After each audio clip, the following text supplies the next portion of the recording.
ಇದೇನ ಇದು road level ಇಲ್ಲ, ರೋಡ್ ಗಿಂತ ಒಂದ್ 5 ಇಂಚ್ ಎಪ್ರಲ್ ಐತಿ ಇದು.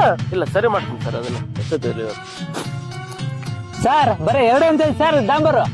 ಏನ್ರಿ ಬರೀ 2 ಇಂಚ್ ಹಾಕಿರಿ ಅಂತ ಟಾರ್ ಏನ್ ಕೆಲಸ ಮಾಡ್ರಿ ನೀವು? ಹಿಂಗೆಲ್ಲ ಕಳಪೆ ಕೆಲ್ಸಗಳು ಆದ್ರೆ ಬಿಲ್ ಆಗ್ತಾವೇನ್ರಿ ಗೋಸ್ವಾಮಿ? ಹಾ ಸರ್ ಬರ್ರಿ ಈ ನೋಡು ಅದೇನ್ ಕೊಡದೈತಿ ಕೊಟ್ಟು ನಿಮ್ ಸಾರಿಗೆ ಹೇಳು, ಇಲ್ಲಾಂದ್ರೆ ಬಿಲ್ ಆಗೋದಿಲ್ಲ ನೋಡು, ಬಹಳ ಕಷ್ಟ ಐತಿ.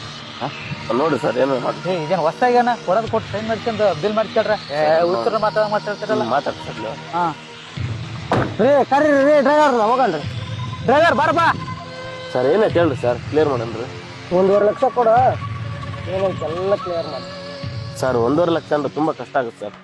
ನೋಡಪ್ಪ ದುಡ್ಡು ಕೊಟ್ರ ಬಿಲ್ ಹಾಕತ್ತಿ, ಇಲ್ಲ ಅಂದ್ರೆ ಆಗಂಗಿಲ್ಲ. ಸರ್ ಟೆಂಡರ್ ಆಗಿರೋ 16 ಲಕ್ಷ ಸರ್, ನನಗೆ ಉಳಿಯೋದೇ 3 ಲಕ್ಷ. ಈ ವರ್ಕ್ ಮಾಡಕಂತ ನಾ ಹೊರಗಿಂದ ಬಡ್ಡಿ ಸಾಲ ತಂದೀನಿ ಸರ್. ಆ ಬಡ್ಡಿ ಸಾಲದಾರಿಗೆ 1.5 ಲಕ್ಷ ಕಟ್ಟಿ ನನಗೆ ಉಳಿಯೋದೇ 1.5 ಲಕ್ಷ. ಇದ್ರಲ್ಲಿ ನೀವು 1.5 ಲಕ್ಷ ಕೇಳಿದ್ರೆ ನಾನೇನ್ ಮಾಡೋದು ಸರ್?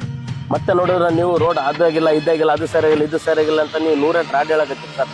ಬಂದಿರೋ ದುಡ್ಡೊಳಗ ನಾವು MLA MP ಗ್ರಾಮ ಪಂಚಾಯತಿ ಮೆಂಬರ್ ಎಲ್ಲರಿಗೂ ಕೊಟ್ಟು ಈ ರೋಡ್ನ ಚೆನ್ನಾಗಿ ಮಾಡ್ಬೇಕಂದ್ರೆ ಎಲ್ಲಿಂದ ಸಾಧ್ಯ ಸರ್? ಎಲ್ಲವೂ ನೀವು ದುಡ್ಡು ಕೊಟ್ಟು ನಾವು ರೋಡ್ ಹಂಗೆ ಚೆನ್ನಾಗಿ ಮಾಡೋಕ್ಕಾಗುತ್ತೆ ಸರ್? ರೋಡ್ ಸರಿಯಾಗಿಲ್ಲ ಅನ್ನಪ್ಪ ಅಂದ್ರೆ ಇಲ್ಲೆಲ್ಲ ಜನಗಳು ನಮಗೆ ಬೈತಾರೆ, ಯಾವ ಸುಳಮಾಗ ರೋಡ್ ಮಾಡಿದ್ದಂತ. ನಿಮ್ ರಾಡಿ ಎಲ್ಲ ಕೇಳಕ್ ಬಂದಿಲ್ಲ ನಾವಿಲ್ಲಿ, ಅಕತ್ತ ಇಲ್ಲ ಬಿಡ ಗಾಡಿ.